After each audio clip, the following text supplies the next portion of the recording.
Hey guys, welcome to New Movies. Today we're doing How to Make a Killing with Glen Powell and who's the other girl who is in the movie who was in Substance and all those other movies? Margaret Qualley. I'm probably saying the name wrong, but you know what I'm talking about. They're both the two, like, I would say the main, like, when you think of actors in this movie, those are the two, like, people you know in the movie. Everybody else is like, nobody else I really know too well in the movie.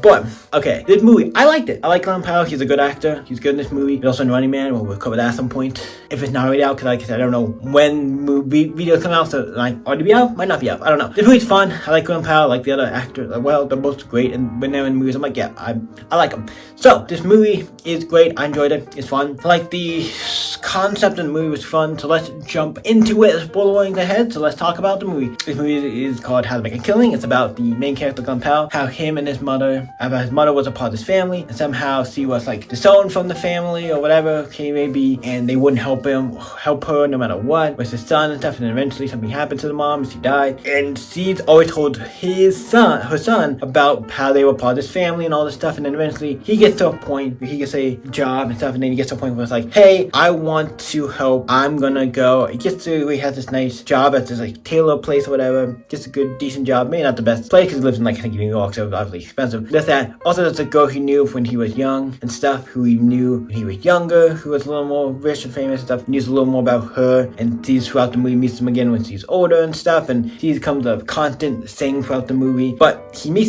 then goes on this thing where he goes after the other people in the family, because he knows there's a family tree thing, and if he wins, he gets all the money or whatever, or gets to be the next head in line in the family. He goes around and kills a bunch of the family members, and that's what the movie is about, him going around and killing the family members so he can get his piece, the thing he thinks he deserves. But a little bit, I'm like, I think he deserves it, but I don't think he needs to kill anybody. But there's one person he starts to work for, who is a part of the family, and who does see, like, I kind of don't like what they did, or like, I kind of sympathize with you, and like, they became friends. I like that. So he's not like, and he didn't kill him. He died like from a heart attack or something. So he died kind of in the movie on his own, and he did feel like, you're the one person I did not really want to die, because I actually grown to like you and became friends, and like, we were saying, and like, yeah, I liked him, so I would have been fine with that. And also, you got a cushy job there, so I'm like, once you got that job, I'm like, I feel like you should have, I don't know if you got the job before or after you started killing people, but once you got that job, I feel like you should have stopped killing people at that point, because you were at a point where like, you had a really nice job, and probably afforded a better place, so I'm like, I think you could have stopped there and had a thing. But he obviously goes and kills more people, he goes to find the final guy, the, big bad guy who is like the father of the mother, or whatever the case may be, the big mysterious guy, and he goes and fights him and stuff, and then eventually he gets thrown in, and he's telling this whole story while he's in prison to a priest, so that's that. And throughout the movie, we find more about this girl who keeps talking about her, like, hey, I want you to do this thing for me, or do help me, and da-da-da, and then she eventually blackmails him and stuff. It's like, I know you did all this killing and stuff, I'm gonna blackmail you and do all this stuff, and then eventually comes out, eventually he gets thrown in prison, and then at the end, he